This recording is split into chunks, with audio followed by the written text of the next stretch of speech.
তোরে আমি মারতেও পারতাছি না। থাপড়া নিজের গালে নিজে থাপড়া। থাপড়া এতে তোরে কিন্তু এখন আমি তোর ঘরে পিটামু। থাপড়া। এটা থাপ্পড়। এটা থাপ্পড়। আমি তোরে দেখাইতেছি, দেখ কেমন থাপ্পড়। এমনে মার, এমনে মার। আল্লাহ জান, তুমি নিজেকে এভাবে মারলে হবে? তুমি নিজেকে এভাবে কেন কষ্ট দাও?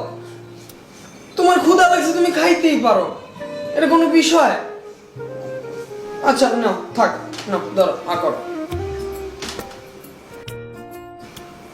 আকর।